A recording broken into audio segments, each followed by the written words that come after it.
بسم اللہ الرحمن الرحیم۔ محترم خواتین و حضرات، السلام علیکم۔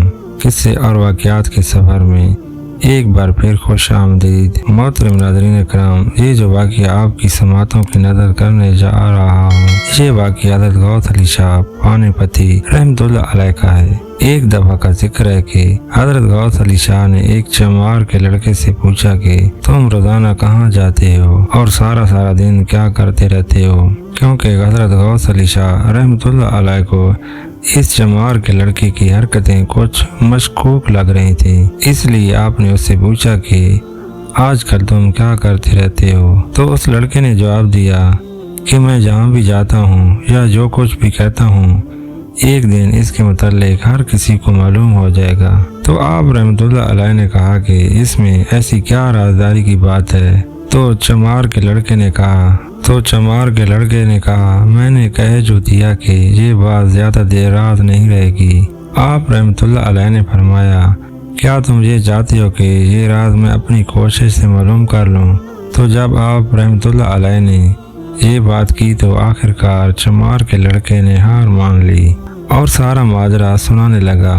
وہ لڑکا کہنے لگا کہ بات صرف اتنی ہے کہ میں ایک منتر سیکھ رہا ہوں اور اس منتر کا جاپ میں دریا کے کنارے کھڑے ہو کر کرتا رہتا ہوں۔ تو غوث علی شاہ رحمۃ اللہ علیہ نے جواب دیا اچھا، جس روز تم اپنا یہ منتر سیکھ لو گے تو مجھے ضرور بتا دینا، میں بھی تمہارے منتر کا کمال دیکھوں گا۔ اس کے بعد آپ رحمۃ اللہ علیہ اپنے گھر چلے گئے۔ کافی دنوں کے بعد وہ لڑکا آپ کے گھر پہنچا اور بتایا کہ میں نے اپنا جاب مکمل کر لیا ہے، اگر دیکھنا چاہو تو میرے ساتھ آ جاؤ۔ غوث علی شاہ رحمۃ اللہ علیہ اسی وقت لڑکے کے ساتھ چل دیے۔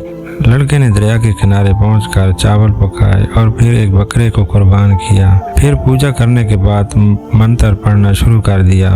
جب اس نے منتر مکمل کیا تو وہ بہت خوش ہوا اور بولا میاں جی، بھگوان کی کرپا سے میں کامیاب ہو گیا ہوں۔ غوث علی شاہ رحمۃ اللہ علیہ نے کہا کہ میں کس طرح اس بات پر یقین کر لوں کہ تم کامیاب ہو گئے ہو؟ تو لڑکے نے جواب دیا میں جو کہہ رہا ہوں۔ تو غوث علی شاہ رحمۃ اللہ علیہ نے کہا جب تک میں سب کچھ اپنی آنکھوں سے نہیں دیکھوں گا یقین نہیں کروں گا۔ لڑکے نے کہا کہ چلو پھر تمہیں ابھی اپنے منتر کا تماشا دکھاتا ہوں۔ لڑکے نے ایک کنکر زمین سے اٹھایا، کچھ پڑھا اور پڑھ کر اس کنکر کو درخت پر دے مارا۔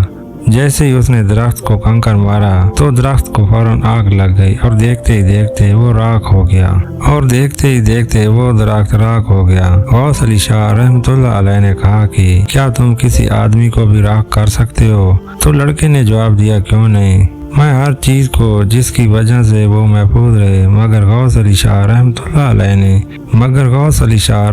علیہ نے اپنے دل میں سوچا کہ حصار میں قید ہو کر منتر سے بچے تو کیا بچے۔ آپ نے اس لڑکے سے کہا کہ تم دوبارہ منتر پڑھو، میں پہلے حصار میں قید تھا، اب آزاد آپ کا سامنا کروں گا۔ لڑکے نے دوبارہ منتر پڑھا اور کنکر غوث علی شاہ رحمۃ اللہ علیہ کی طرف پھینکا۔ کنکر غوث علی شاہ رحمۃ اللہ علیہ سے ٹکرائے اور واپس گیند کی طرح اچھل کر چمار کے لڑکے کو لگا اور وہ لڑکا بے ہوش ہو گیا۔ غوث علی شاہ رحمۃ اللہ علیہ پر شام ہو گئی۔ اس پریشانی کی حالت میں چمار کے پاس پہنچے اور اسے سارا واقعہ سنایا۔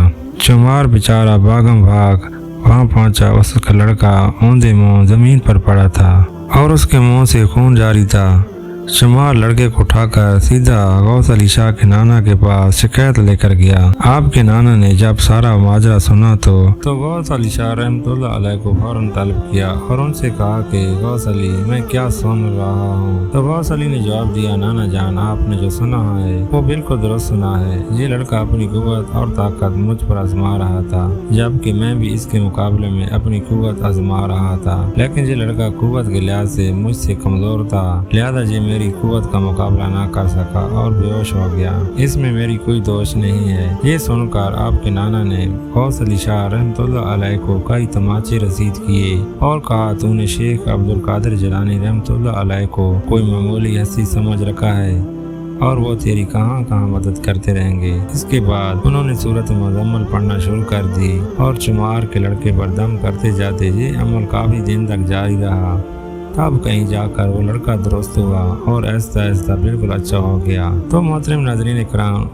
اگر آپ کو یہ ویڈیو پسند آئی ہو تو ویڈیو کو لائک کر دیں اور چینل کو سبسکرائب کر دیں اور بیل آئیکن کو دبا دیں تاکہ آپ کو ہر نئی آنے والی ویڈیو کی اطلاع بر وقت ملتی رہے۔ اور اپنی رائے کا اظہار کامنٹ سیکشن میں ضرور کریں، آپ کی رائے میرے لیے بہت قیمتی ہے۔ جزاک اللہ۔